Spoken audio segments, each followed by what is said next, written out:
So ayan mga kalingap, papagpalang tanghali sa lahat. Welcome po sa akin channel. Mga kalingap, nandito ako ngayon sa bahay ko, sa Pili Camsor, kung saan binisita ko po mga kalingap. Yan o. So ngayon mga kalingap, ito. Sa ngayon mga kalingap, at update ko lang po ang aking munting tahanan. Hindi pa po. Bali, yung pinapagawa ko pong sliding door ay hindi ko pa po nakukuha kasi hindi pa tapos.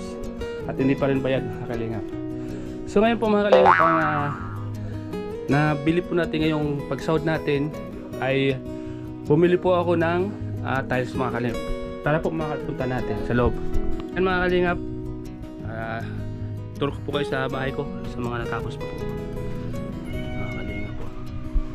So ito, hindi pa tapos. Bali kulang pa po siya. At bintana, sliding door hindi pa rin nakukuha kasi hindi pa tapos. Sa taas naman, ito pinagawa ko na to, pero pag umuulan po ay tumutulo to mga kalingap. Hindi po may nang klase yung paggawa. Ito mga kalingap, bumaba dito sa gabi ay sa gas pag umuulan. Papayos ko ulit mga kalingap. So ayan.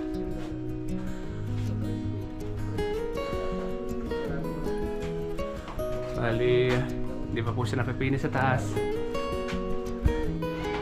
Hindi pa rin po tapos, kulang pa. So nakatambak lahat ng gamit dito. Kasi hindi pa siya maayos-ayos kasi wala pang budget. Madilim, wala pang ilaw. Lilinisin pa. So ang nabili po natin ngayong sahod ay bumili po tayo ng tiles. Meron na pong naka-reading tiles dito para sa kusina at sa kwarto ni Kat. Yan mga kalingap. Wala pa yung mga gagawa nito kasi nasa Albay pa, may ginagawa pa sila doon. Kaya hintayin ko lang muna silang matapos doon para dito naman sila gumawa. Kasi kung papagawa natin sa iba tulad ng mga nakalipas ay so medyo natagal. Pero pag kapalit po ko siyang gagawa kaya medyo mabilis na iya sa akin. Kaya ito po yung nabili natin ngayong pagsahod na to. Dahil paunti-unti po ay build tayo ng mga materyales para matapos na po. Paunti-unti matatapos din to mga kalingap. Ayan. Ito po yung mabili natin tiles mga kalingap po. Wow! Tagal-tagal pa, marami pang kulang dito sa munting tahanan natin, munting bahay. Ayan. Kuha na natin. May kuha na po siya, may yung bintana. Hindi na po nakakatakot sa gabi kasi pinalagyan ko na po ng salamin. Yan po. Wala pa pong pintura, pipintura pa to kasi dapat bagay po sa salamin. Kulay white po ang ipipintura natin dito. So, yun. Kakasabay-sabay na lang po siguro sa pagta-tiles. Meron na pong salamin para safe na po sila sa gabi. At mayroon din pong exit ito.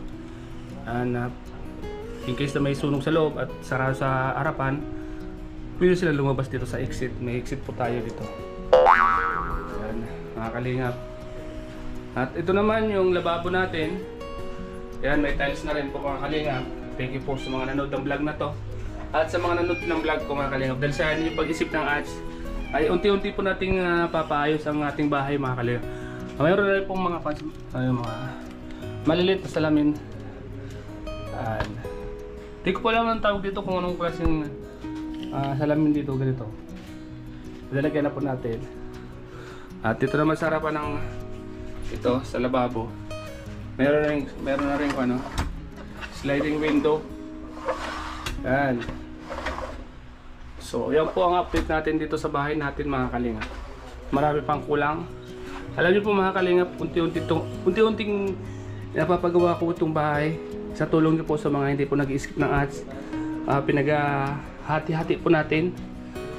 Pag may natitirang sobra, yun binibili po natin ng materyales. Siyempre pag pamilya din yung iba at yung iba pang tulong po mga kalingap. So ayan, lagyan natin ng para hindi siya mainit mga kalingap. May pa pang kulang dito. Ito, palalagyan po natin ito ng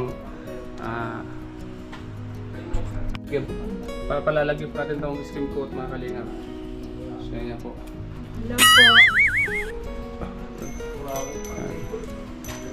Dami pa pong kulang. Yan, may skim coat pa po. So ayan.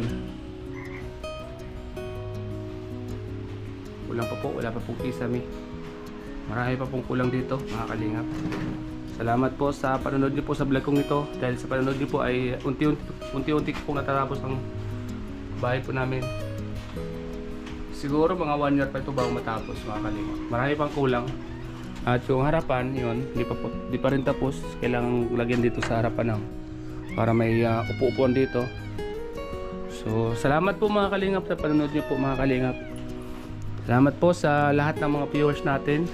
Patuloy ang suporta sa ating channel. Dahil po sa inyo mga kalingap, unti-unti na po natutupad yung ating mga pangarap. So, hanggang dito lang po mga kalingap ang aking vlog. Ang update po sa aking bahay. Salamat po sa inyong panonood. Salamat po sa mga viewers natin, sa mga sponsors na patuloy na nandyan para tulungan po tayo sa lahat ng mga kababayan po natin sa ibang bansa na hindi nag-iisip ng ads. Maraming salamat po. Siyempre po mga kalingap, salamat po kay Kuya Val, kay Ate Edna, kay Kalingap Rap at sa lahat ng mga K-Boys. Salamat po sa lahat, sa inyong lahat. Ingat po kayo palagi. God bless po. Hanggang dito lang. Bye bye. This is Labi po.